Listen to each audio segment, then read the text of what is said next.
Around 63% जो and बहुत जन वुमेन अभी भी they want to use contraception but they don't get that because इसलिए उस टाइम थोड़ा सा जस्ट एक नॉलेज होना चाहिए कि कॉमन प्रॉब्लम है पीसीओडी अपने सुन like fat how to deal with it ज्यादा देना चाहिए ऑर्थोपेडिक डिपार्टमेंट डॉक्टर निशिका सबसे बड़ा कारण है और इसके कारण क्या इफेक्ट हो सकती हैं ऑर्थोपेडिक डिसऑर्डर्स में उसमें होती हैं ऑस्टियोआर्थराइटिस गठिया वो भी कहाँ सबसे ज्यादा कॉमनली नी पे क्योंकि पूरी बॉडी का वेट उस घुटने पर पड़ता है आपका ऑस्टियोपोरोसिस जिसमें कि आपकी हड्डियों की जो स्ट्रेंथ होती है वो वीकेंड हो जाती है। सो कभी एक तो होती है नॉन इन्फ्लेमेटरी पेरेंट्स के थ्रू करती है हमारे घुटनों को एज द एज प्रोपेयर 20 साल के लोगों को हम अपने आप का खाली नहीं जो नी पर गौर से देखेंगे तो ये हमारे लिए तो नी के कार्टिलेज इस तरह से नॉर्मली ये एज तक बढ़ना चाहिए। हमारे इंडिया में सबसे बड़ा कंसर्न है कि after 65 years more than 80 to 90% patients को यहाँ अराउंड 7 इयर्स बैक गए हैं यानी कि नी सिटी।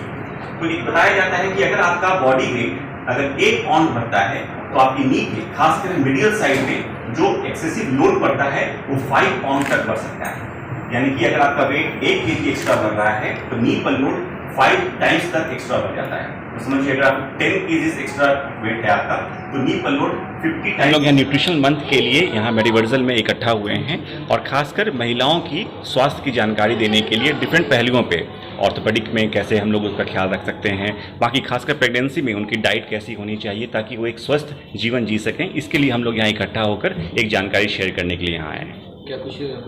क्या जानकारी दी गई है? जानकारी जो सबसे ज़्यादा दी गई है कि महिलाएं सबसे ज़्यादा जो कॉमन होती है प्रेगनेंसी में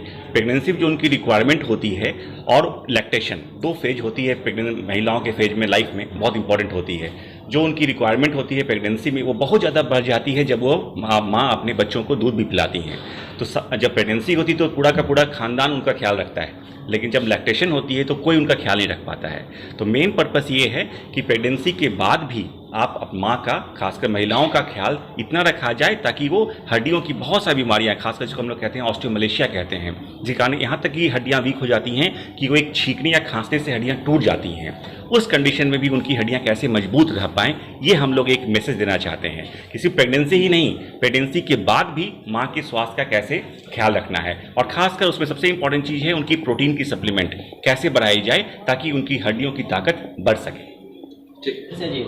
प्रेगनेंसी में बहुत सी महिलाएं ऐसी हैं जिनको एनीमिया की शिकार हो जाती हैं, जिनको हीमोग्लोबिन लेवल कम हो जाता है। तो प्रेगनेंसी और आफ्टर प्रेगनेंसी ये ज़रूर ध्यान देना है कि महिलाओं में एनीमिया ना हो, खून की कमी ना हो, क्योंकि अगर खून की कमी होगी तो उनके बच्चे भी बहुत इफ़ेक्ट होंगे। तो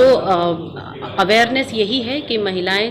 बच्चे के जन्म के बाद 1 घंटे के भीतर अपना स्तनपान कराएं, बच्चों को ब्रेस्ट फीडिंग दें, 6 महीने तक बच्चे भी ब्रेस्ट फीडिंग लें और जो महिलाएं हैं वो अच्छा high protein iron rich diet लें। ये एक प्रोटीन डाइट बना हुआ है। जी हाँ, इस पे सारा कुछ डिस्क्राइब किया हुआ है क्या नहीं खाना चाहिए जब हमारी प्रेगनेंसी होती है। तो कैफ़ीन का सेवन हमें नहीं करना चाहिए, जंक फूड नहीं लेना चाहिए, रॉ मिल्क हमें नहीं लेना चाहिए। हमें जो भी लेना है वो हमें अच्छा न्यूट्रिशन जैसे पल्सेस हम ले सकते हैं, लेग्यूम्स हम ले सकते हैं, हाई प्रोटीन डाइट लेते हैं, फ्रेश फ्रूट ले सकते हैं, मीट ले सकते हैं, लीन मीट, वेजिटेबल्स ले सकते हैं, फ्रेश वेजिटेबल्स, कुक्ड एग ले सकते हैं, गुड सोर्स ऑफ आयरन होता है, मिल्क एंड मिल्क प्रोडक्ट ले सकते हैं, जो कैल्शियम का अच्छा सोर्स होता है, दही हमारे डाइट में एकदम होना चाहिए।